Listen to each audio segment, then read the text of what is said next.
You are watching Co-op for Two, broadcasting live from Champaign, Illinois, Sunday, October 22nd, 2023 at around 3 p.m. in the afternoon. We're here to read the fourth and final letter from the Dear Holmes case, The Curious Affliction of Mr. Brown. Before we read this letter, let's do a little bit of bookkeeping and then a quick recap. So last week for 5 days, the channel, the hardcore section of the channel, the overnight crew, played an escape room, sort of creepy atmospheric puzzle room called The Messenger, which turned out to be very hard, very atmospheric, quite a deluxe experience. Took us about 21 hours. Had some real frustration there, but also had some serious high points. And I think I'll try to put out a spoiler-free review of it. It's going to only appeal to a small section of hardcore puzzle people, but it was quite special and did feel appropriate for Halloween. Let me check in with the chat here, see who's here. YouTube says there are 17 concurrent viewers, 3 likes. If you like the content on this channel, I hope you'll give it a thumbs up and subscribe to the channel. And especially for the holidays when we try to play some special games here, I'd love for you to stop by the Board Game Geek Guild for this channel or the Discord. You can find links on the About page of YouTube, and help us decide what games to play. We were just talking yesterday about whether we should try to play. We've got a couple more deluxe creepy games, but I was thinking maybe we need a little bit of break after last week. And it would be nice to switch to a more deduction-heavy game rather than puzzles. So I think this week coming up, maybe a light week, maybe Mythos Tales case, maybe the Bureau of Investigation fan case, and maybe a Deadbolt Mystery Society box. What else do we need to talk about? I guess we should probably recap our case here. So if you'll remember, the way the Dear Holmes works now is 3 letters while we're in the throes of the mystery. The 4th letter is the solution from Sherlock Holmes or John Watson. Got a little car out here. This is what happens when you play during the day. There's actual people out there making noise. So our case started with Mr. Brown, who's getting deathly ill. We visited his home. His wife was ill also. We knew from letter 1 that it was probably the talc that his wife had gotten as a gift from Lady Elizabeth, her employer. And in fact, we did trace it back, and we did 3 hops. The first visit was with Mr. Brown and his wife. The second visit was with the neighbor of Lady Elizabeth, who we were friends with, who gave us some inside information. Our last visit was actually visiting Lady Elizabeth and her husband, Sir William. And the last letter basically confirmed all of our suspicions, but with a little twist. And the twist you'll remember is that we hypothesized someone was trying to poison Lady Elizabeth. And the neighbors told us she was walking with a cane. So we knew she was getting slightly poisoned.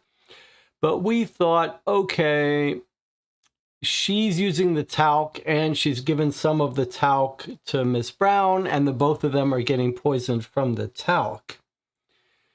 When we talked to her, and the other interesting piece was that the previous wife of Sir William had died under somewhat mysterious circumstances.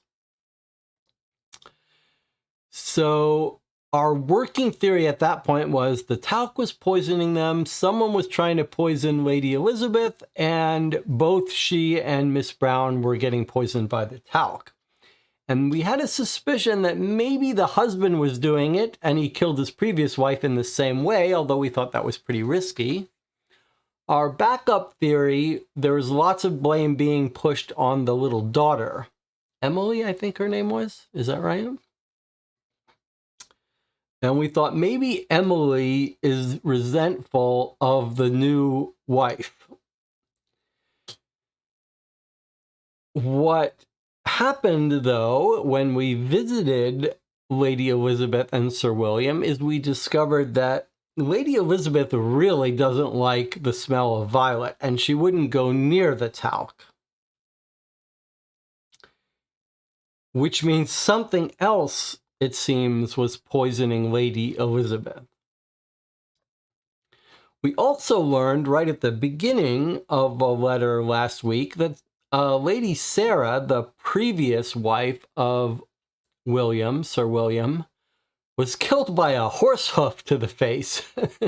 A carriage ran her over. A horse got spooked at a women's movement march, and the carriage freaked out and toppled over and basically killed the previous wife. Not something that you could orchestrate.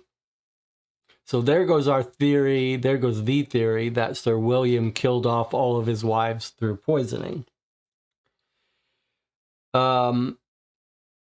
So two little twists that threw a monkey wrench in our working parts of our working theories. However, in that third letter, all became clear. You'll remember that Lady Sarah's death, the inquest into it, discovered that 3 people were around Lady Sarah, the previous wife of Sir William, when the horse got freaked out. One of them was Lady Elizabeth. I think it's Lady Elizabeth, if I'm remembering correctly. Yeah, so let's take a look. Let's remember this thing. So the inquest found that 3 people were near her: Miss Elizabeth Walters, Ethel King, and Lady Sarah herself. Well, Elizabeth Walters, who was around her, another woman part of the women's movement, after 7 months of the inquest, they gave up and they said, we can't figure out who was to blame for spooking the horses. Sir William got close enough and ended up marrying Lady Elizabeth. So that's how he met his new wife. And then we learned some interesting details about the talc, how Lady Elizabeth ended up getting the talc as a present. They have a, what's it called? Pink elephant? Something elephant, where everyone draws a name out of a hat and gets that person. They have to give them a gift. So no one knows exactly who got what gift for who, but they sort of piece it together. And what we learn is that everyone figured out that Lady Elizabeth hates the violet smell at their wedding. So the husband ordered lots of flowers, violet flowers at the wedding. And when they arrived, Lady Elizabeth was like, get them away from me. I don't like violet. And there was a big brouhaha about it.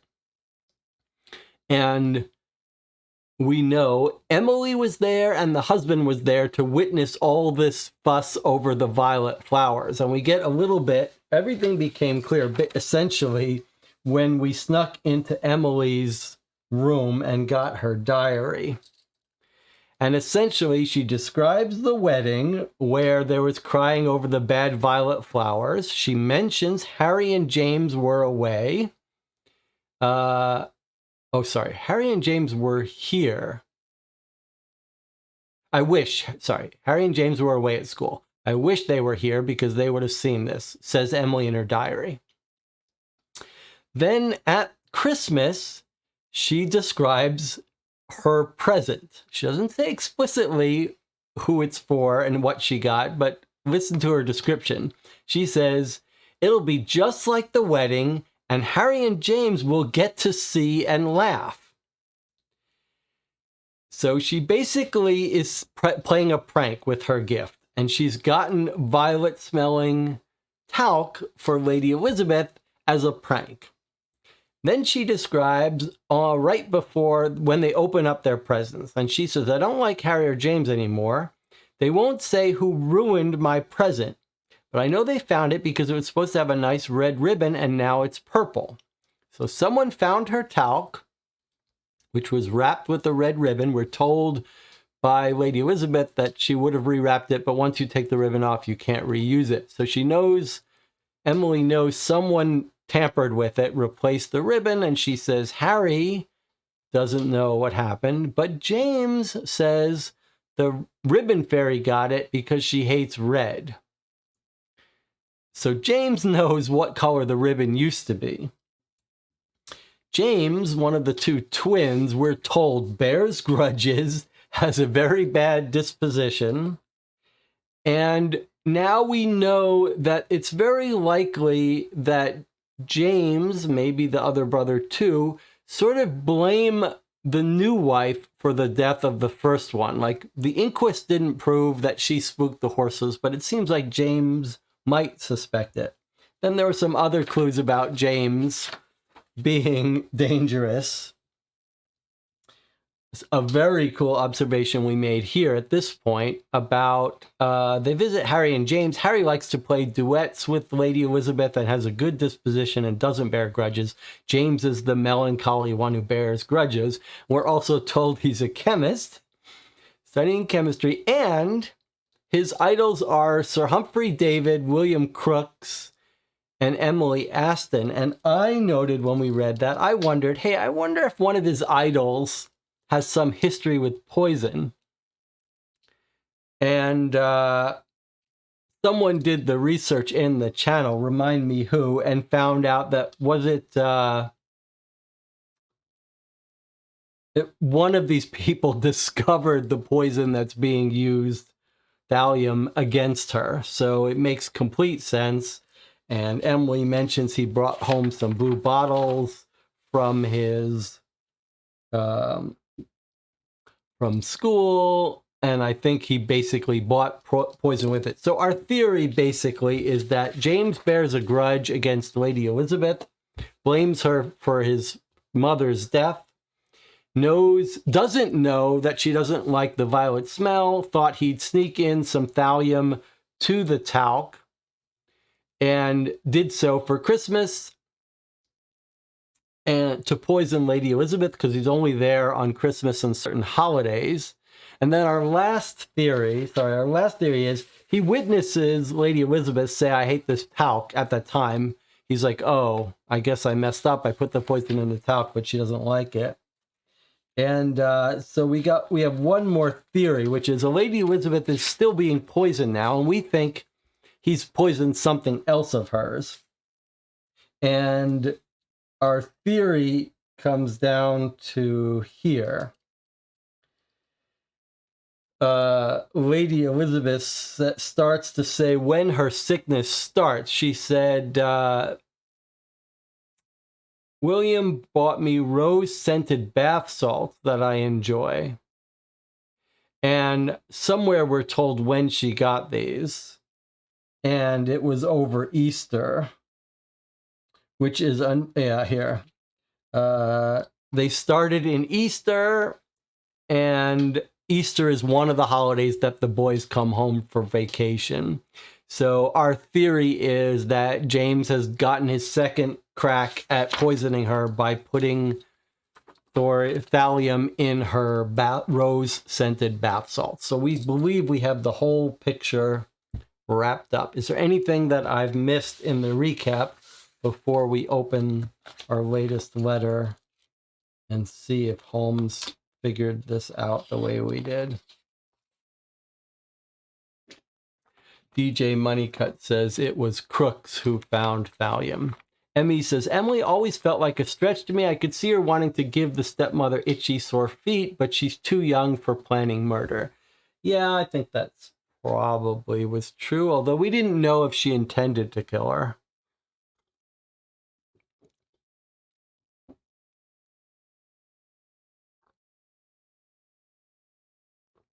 So this case has been sort of open and shut for us by the time we got to the third letter, but that third letter was a fun one. All right, So assuming that I have recapped it all reasonably well, we've got our 2-page letter here from Sherlock Holmes. We're going to read it now. Doesn't feel like you really need 4 pages to explain this. Sherlock Holmes is usually, well, I guess he wants to show off.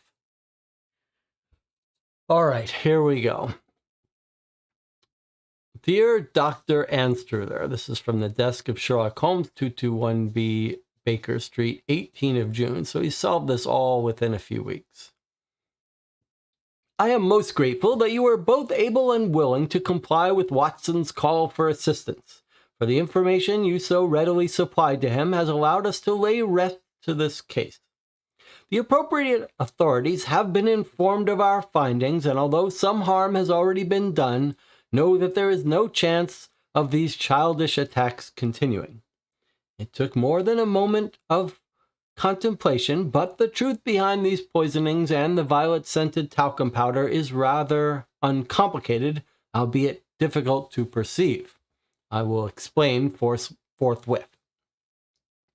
In Watson's initial letter to me, he described the symptoms presented by Mr. Brown and quite rightly proposed that they could be caused by several illnesses. Given Brown's occupation and his daily exposure to elements of toxicity, the first and foremost obvious possibility was that the sewers were the source of his illness. On the other hand, the suggestion that another person might have been at the root of his curious affliction was troubling, and that was compounded by Ernest Brown's reluctance to deny the notion. After reading your first letter and learning of your visit to Mr. Brown's home and the samples of talc you collected, 2 possibilities called my attention. The first, which I have already alluded to, was that of an act of revenge. Your physical examination of Brown could have supported this theory, as the neuropathy of his feet suggested poisoning, and your questioning made clear there was some ill feeling between Brown and his colleague Charlie Flinders, although that feeling did not seem enough to incite murder. I had to consider the fact that Brown's employment allows easy access to thallium in the form of rat poison. Whether Flinders was our culprit or not, Brown could have inadvertently brought poison home to his wife, perhaps on his clothes, and that would have accounted for her similar symptoms. I might have given this additional thought were it not for the white powder you noted and subsequently collected. Knowing that the talc had been a gift to Mrs. Brown, I was certain that she and Mr. Brown's malaise was irrelevant to the sewers of London. Furthermore, knowing that they were both suffering from the same condition, I was confident that she had not intentionally caused it. On the contrary, the gifted powder cast doubt on Lady Elizabeth Harper, who had given it to Annie Brown. It also brought forth 2 other lines of inquiry. If Lady Elizabeth meant for Mrs. Brown to receive poisoned talc, then what was her motive? Conversely, if she inadvertently passed along the poison, then who had tampered with her present and why? Fortunately, both you and Watson were already familiar with Lady Elizabeth's neighbors on Upper Wimpole, the Fenwicks. This greatly expedited your investigation and, of course, the process of answering the aforementioned questions. Your second letter to Watson, detailing your conversation with the Fenwicks, yielded crucial information regarding the Harpers, especially Lady Elizabeth and her relationship to this case. Beyond Ethel and Bedford Fenwick's opinions of Lady Elizabeth, the fact that she, too, seemed to be exhibiting the symptoms of thallium poisoning cleared her of my suspicions. In fact, it was more likely that she herself was the target. My growing suspicion, with your first 2 letters in hand, was that a Lady Elizabeth's poisoner would be found within the Harper residence. To begin with, the timing of her poisoning made little sense. How would she have become poisoned by the same powder as the Browns after having given it away? I speculated she might have kept an additional quantity for herself. But upon being interviewed, she denied having touched the substance at all, and discredited that theory. Thus, the poison must have been introduced to Lady Elizabeth's body by some other means, and I wagered by one of the people residing in her home, who were all in rude health. In light of Lady Sarah's death and the Harpers' otherwise singular circumstances, it was plausible that one of Sir William's children might have been driven to act against their stepmother. Sir William's twins were excused, so to speak, as they were away at boarding school. Still, one might have expected Sir William or Emily Harper to be displaying Lady Elizabeth's latest symptoms, yet they were not. Mrs. Fenwick also noted several details about the young Emily that made her worthy of scrutiny, given a case of thallium poisoning, but it was not until reading your last message to Watson that I was able to catch sight of our culprit. The letter you sent yesterday made it plain to see that our poisoner was not necessarily a resident of the Harpers' home, but rather a person within their family circle, specifically one of those who partook in the Harpers' most recent holiday gathering. There was the slight, if not farcical, possibility that the person who had given Lady Elizabeth the powder had themselves received it as a gift. But your subsequent report indicated that this was unlikely. So you will be asking, who was responsible? First of all, let us consider Emily Harper. She seemed dubious, for the most part, for two reasons. Her contentious relationship with Lady Elizabeth, for one, presented a plausible motive, as the former friend of her mother was now, in more than a few ways, acting as her replacement. There was also the matter of Emily's affinity for specific sciences, namely botany, mycology, and mineralogy, which so often are associated with poisons and toxins, and indeed witchcraft, I should mention. Despite this, several facts make me certain that Emily is but a grieving child and assuredly innocent in this ordeal. Your visit to the Harpers and the diary entries you discovered therein established that Lady Elizabeth's disdain for violets was revealed to Sir William and Emily at his wedding. This is to say, Emily was aware of her stepmother's aversion to the scent, and if her objective was for Lady Elizabeth to apply thallium sulfate powder to her skin, she would have chosen any odor but violet. If anything, Emily's own dislike of violet may have helped her evade the poison. The only suspicion one might have of her, I believe, is that she may have been responsible for throwing the stone through her house's window, which the Fenwicks recall occurred a short time before Emily's own return. If so, it was a somewhat expectable act of frustration driven by, I predict, a sense of loss. Second, let us consider Sir William as the culprit. No mention has been made of any grave disputes between him and Lady Elizabeth. Even so, as a motive, one might be drawn to consider whether the timing of Sir William's marriage affected his opinion of Lady Elizabeth. Sir William married her before the details of the coroner's report were announced. Might he have started blaming or resenting his new wife upon reading the report? One must also consider that if there had been a growing relationship between Sir William and Elizabeth Walters prior to Lady Sarah's tragic death, this would have magnified the feeling without a doubt. Nevertheless, I do not believe it is feasible to suggest that Sir William is the poisoner. Above all, Sir William, like his daughter, knew that Lady Elizabeth abhors the scent of violets. He would have known that giving her a poisoned tin of violet-scented talc would be a near pointless attempt on her life. Likewise, Sir William's parents and Lady Elizabeth's mother were hardly suspicious.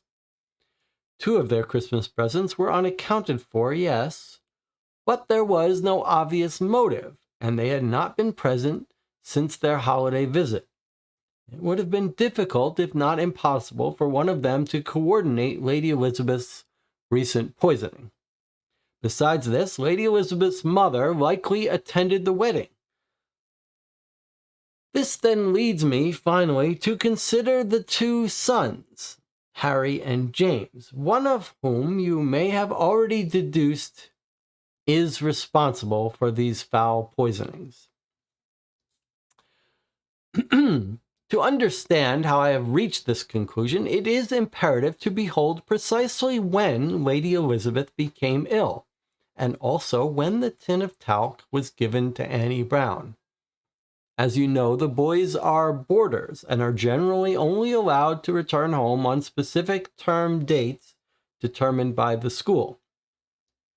While Sir William mentioned that the boys were safe because they were, thank heavens, away at boarding school, I believe it is more significant to consider what effect their presence at home had on the health of Lady Elizabeth. The poisoned talc was placed beneath the Christmas tree at a time when both the boys were at home. As regards Lady Elizabeth's declining health, it is clear she began to experience pain a little after Easter, presumably from an exposure to thallium. This is after Lent on the school calendar, when Harry and James were paying yet another visit to the home. I would suggest that upon returning in the spring and noting Lady Elizabeth's unexpectedly thriving health, one of the twins took action again, this time opting for a rose-scented ploy. Lady Elizabeth told you she gains some relief by way of taking a hot bath, into which she adds a quantity of rose-scented salts. After bathing, she claims the pain returns with a vengeance. This indicates to me that the bath salts are most likely the source of her illness, as thallium is soluble in water and could be absorbed through the skin, though I hardly need to explain this to you. But which of the twins was responsible, you may still be wondering. Not really. Was it both? I surmise that only one of the Harper boys lays the blame for his mother's death at Lady Elizabeth's door, and the diary entries you transcribed for Watson left no doubt as to this. From Emily Harper's records, one can deduce 3 critical facts. Number 1, the boys had been absent from their father's wedding to Lady Elizabeth. 2, that Emily, in jest, had been the one to give Lady Elizabeth the talc. And 3, that one, if not both of her brothers, had secretly tinkered with the gift and wrapped it anew with a purple ribbon. This last fact says to me that our poisoner was one of the twins who, having missed their father's wedding, would not have learned of their stepmother's aversion to the scent of violets. If they had, then they would have guessed that Emily's gift was meant to elicit an uproar and that Lady Elizabeth was unlikely to use the talc, poisoned or not. As for which of the 2 brothers was responsible, I again direct your attention to Miss Harper's writing, which states that James had brought home pretty blue bottles, such as those made to contain poisons. I will also point to James' supposed idols, which are verily telling.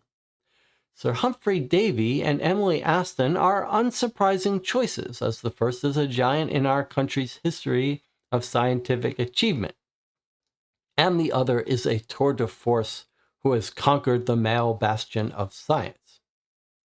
It is the inclusion of William Crookes that I find alarming.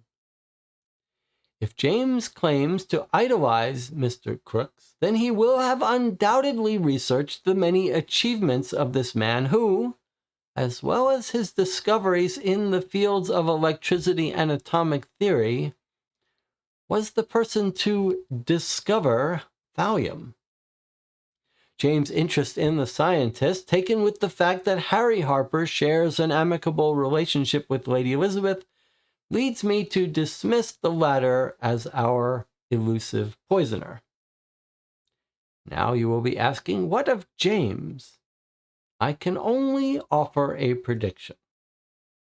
Upon receipt of your last letter, I sent an urgent telegram to my associate Lestrade at Scotland Yard, appraising him of everything I have noted thus far and requesting he personally detain James Harper. If all goes as planned, Mr. Harper will be discreetly located at his school and taken into London for questioning. A separate message was also dispatched to the Harpers, wherein I delivered the unfortunate news and directed them to cease use of Lady Elizabeth's rose-scented bath salts. The police will call upon them to retrieve the sample and further inform them of the situation with James. Dr. Anstruther, I admire your commitment to assisting Watson and the Harpers and Mr. and Mrs. Brown throughout this sordid investigation. Your willingness to lend your expertise to our endeavors will not soon be forgotten.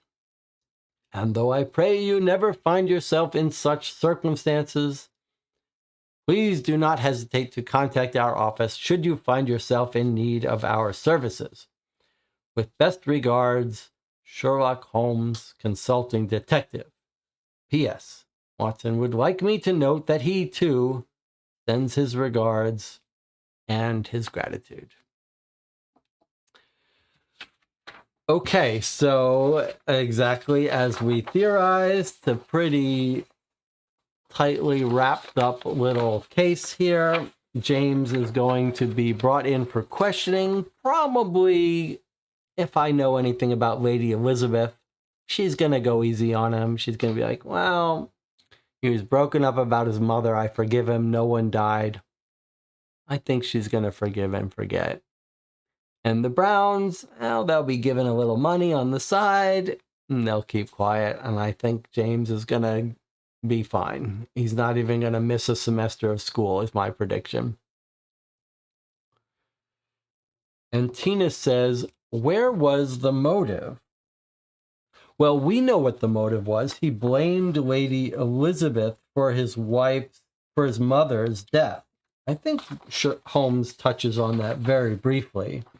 But remember, the mother was killed by a horse carriage that got spooked, and Lady Elizabeth was at the Women's Movement March, standing right next to the mother. And I think James has decided that it was Lady Elizabeth that caused the horse to get spooked. Rob says, James will be shipped off to America or South Africa, as is tradition. That's a good point. They probably just move him to a different boarding school in a different country if things look tough. I think that might be if someone got killed, but given that no one got killed, I don't even think they're going to bother with that. They're just going to have him take a week off and be back to normal.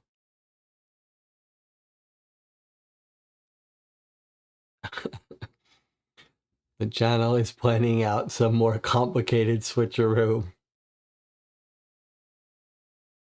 All right, well, what did we think of this case compared to the others? Was this our most straightforward case? I would say of all the cases, this one was the most straightforward in that after each letter, the conclusions were very logical. There was a nice twist. The twist and details of the story were quite satisfying, but they didn't require really difficult deduction. Although I do think we picked up on a couple subtle details that some groups might miss, like the fact that one of his idols was crooks and had a history with thallium, the blue bottles bringing home poison. I think we picked up, and the rose petals at Easter, I think it would be easy for some groups to miss one or two of those. it did sort of give away the punchline with those last diary entries of Emily, really made it clear. They sort of were beating the dead horse about who did it. By the time we got to the end of the third letter, there was really no doubt in our mind. Let's check in and see what the chat thinks. Veggie Dog says, enjoyable enough story, probably a little too easy. Could have used something more to chew on between letters. I think that's a good point. Emmy says, no real alternatives in the end. Quite a few lines of inquiry went nowhere, like the person at work and the women's movement. I think Veggie Dog summed it up well. It's almost like it would... Our complaint isn't that at the end it wrapped up well, or that we didn't have some fun theories at the end of each letter. Like, it was very fun. That third letter was the key, the crux, that it did have some twists that we didn't anticipate. But I think the summary is right, that we had nothing to really chew on between letters.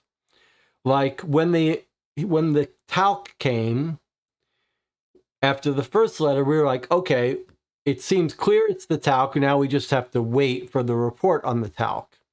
And our theories of the husband, maybe killing the previous wife, like, those were fun, but there was nothing for us to hang our hats on until we got the next letter. So it would have been nice to have perplexing facts to chew on between letters so that we could come up with alternate theories, alternate suspects, and there really weren't. Although I guess between letters 2 and 3, we had some alternate suspects. We thought maybe it was Emily, could be the husband, but we had nothing to work with there. We just had to wait. And Tina says, I like that they take real historical elements like the real suffragette movement, the poisoning details, the scientists. Yeah, I think that's right. I mean, I think they're doing Sherlock Holmes right in bringing in these little historical facts about the time and place. And I really did like the third letter twist. It was a surprise that she was being poisoned by something else, and the details of that. And it was a surprise how the prior wife died. I wonder if you couldn't, like, if you weren't locked into 3 letters, then you might try to pace it differently. In other words, all of the twists happened at the beginning of the letters and then got resolved by the end of the letters.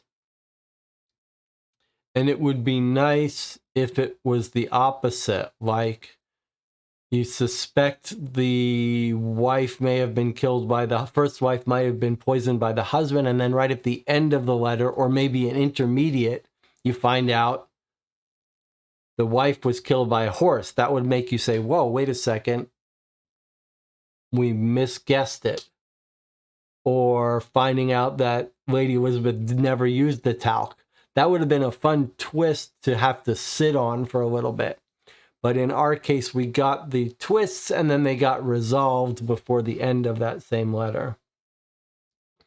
Rob says, story was fine, could have been a real Conan Doyle story, but didn't work as a mystery to solve. I mean, I still enjoy it. The fact that if you were just reading it all as one, it wouldn't be enjoyable.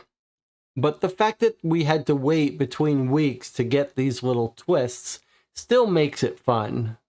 It still makes it fun to come up with the theories and then have the twist a week later throw a monkey wrench into your theory. So for me, it still works. Because of the format, because the play-by-mail, we're having to wait each week, it still works. It's still compelling, and it's still fun to have to sit with a theory for a week before you have to change it up. And really, that third letter was the key to this case. Without that third letter, boring. But with that third letter, pretty fun.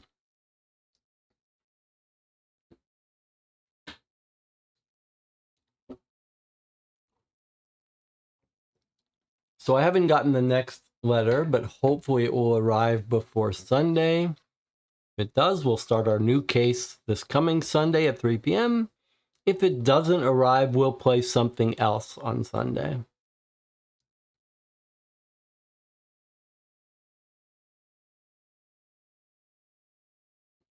Any other final thoughts before we move along here?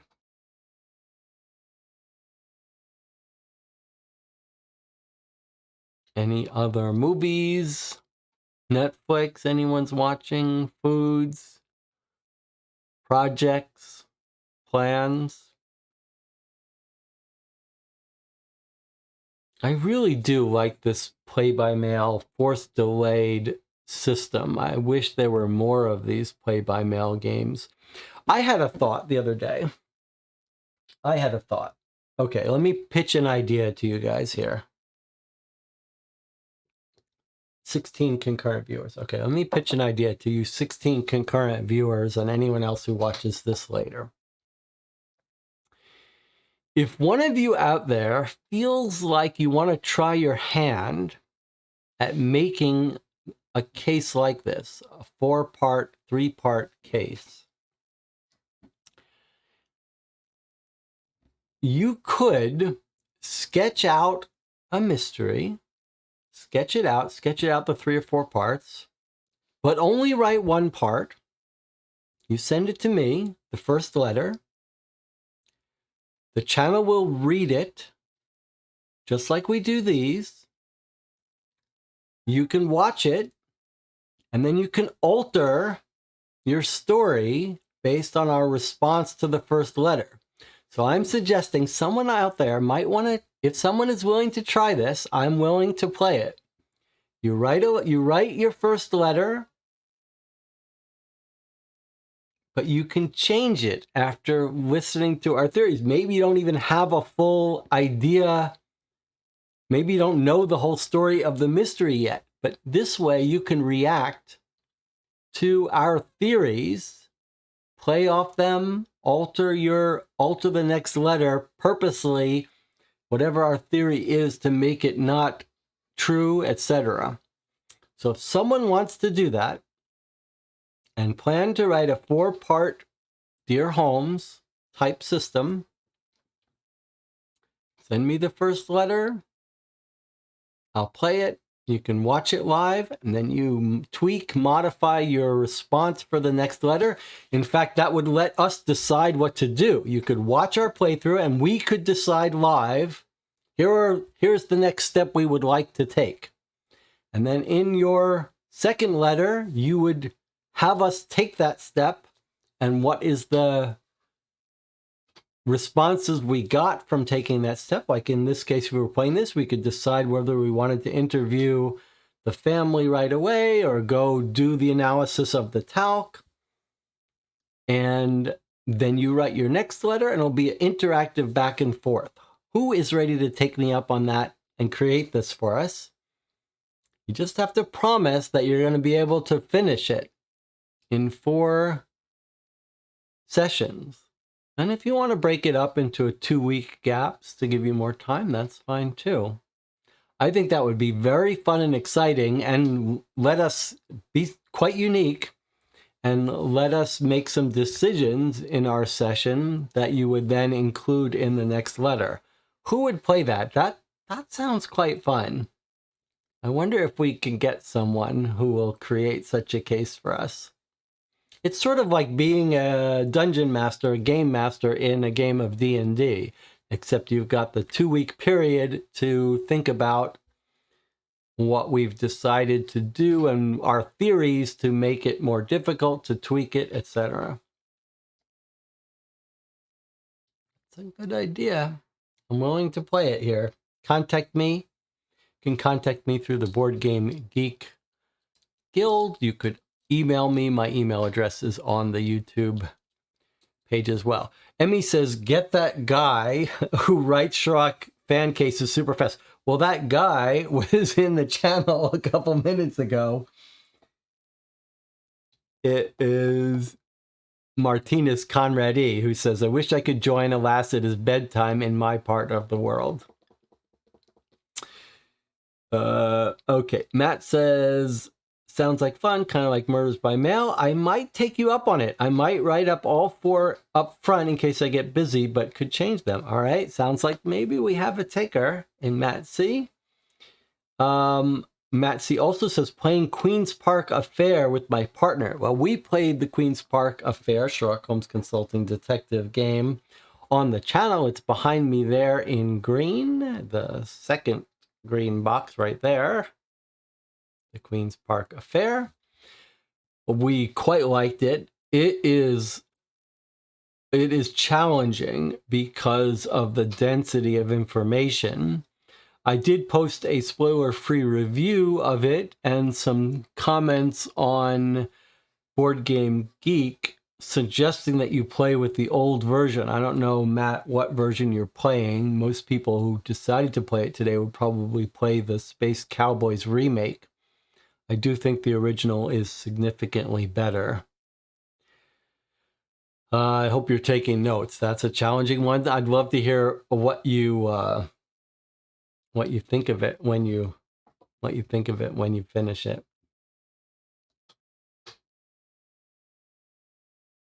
All right, Matt is playing the Space Cowboys version. All right, well, you let me know what you think. Let me know how it goes. I'm curious.